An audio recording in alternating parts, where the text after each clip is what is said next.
Хәзер инде туганнар арасында аралашуга килсәк, туганнар ник бер-беребезгә йөрешмибез, ник бер-беребез белән аралашмыйбыз соң? Әллә безнең йортларыбызны күрсәтәсебез килмиме?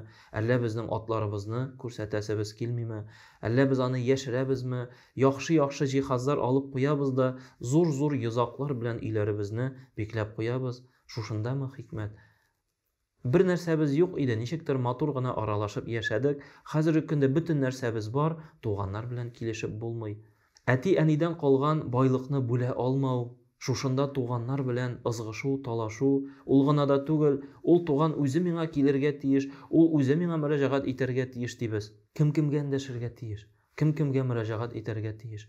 Бүген син искә алдың икән туганыңны, хәлен бел. Шалтыратып булса да ал. Дусларыбыз, иптәшләребез белән сәгатьләр буе сөйләшәбез. Кирәкмәгән мәсьәләләр буенча очрашып, сәгатьләр буе аралашып утырабыз. Туганның хәлен белү, туганга бер шалтыратып алу дигән мәсьәләдә, әлбәттә инде без бу мәсьәләдә читләшәбез. Әгәр дә бик онытабыз икән, телефоннан үзебезгә куйык, искә төшерү. Менә бу көнне шул сәгатьтә бу туганыма шалтыратып алам, бу көнне бу сәгатьтә бу туганыма шалтыратып алам. Хәл-әхвален белеш.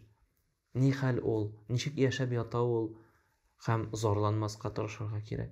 Зарланмаска тырышырга кирәк. Шөкер итәргә, Аллаһка шөкер, булганы шөкер, бер-беребезнең күңелен күтәрергә, бер-беребезнең кәефен күтәрергә ашыгырга тиеш. Шундый булганда туганлык җепләре өзелмәс. Шундый булганда аралашу бетмәс. Әгәр дә без ул миңа тиеш, мин аңа тиеш түгел дигән нәтиҗә белән барабыз икән, бу вакытта әлбәттә туганлык җепләре дә өзелә. Чөнки хәзер без рәхәт яшибез, яхшы яшибез, әйбәт яшибез, мул яшибез. Туганыбызга баргач, бөтен очрашуны ашау-ичүгә кайтарып калабыз. Юк, бер чашка чәй артында сөйләшеп, аралашып, хәл белешү урынга һаман ашау, һаман ризыкка кайтып калабыз. Бу безнең дөрес фикерләүме, әллә без үзебез ялгышабызмы? Кемдер килсә, дөнья кадәр ризык әзерләп, әйдә аша, әйдә аша, әйдә аша дип, бу инде татарның шундый холкы, ачуланырга кирәкмидер дип уйлыйм. Әйдә аша, әйдә аша, әйдә аша. Һәм кунак киткәч, бер-берсенә карап ир белән хатын, "Ә булар нәрсәгә килгәннәр исең?" дип сорау бирәбез. Шуңа күрә бәлки аралашу, бәлки бер-беребезнең хәл-әхвален сорашу, бәлки бер-беребез белән әңгәмә кору, сөйләшеп утыру безгә бик мөһимдер.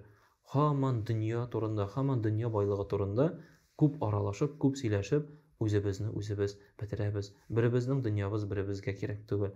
Беребезнең дөнья байлыгы икенчебезгә кирәк түгел. Дөнья байлыгы нәрсә эшләтә безне? Дөнья байлыгы аерамы, әллә кавыштырамы?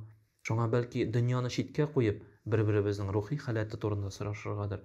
Бер-беребезнең рухияте турында, әти-әнигә дуга кылабызмы, әби-бабаларны искә алабызмы, намазларыбыз ни хәлдә, уразабыз ни хәлдә, шушыларны искә алабызмы? Менә шушы сорауларны үзебезгә бирик әле.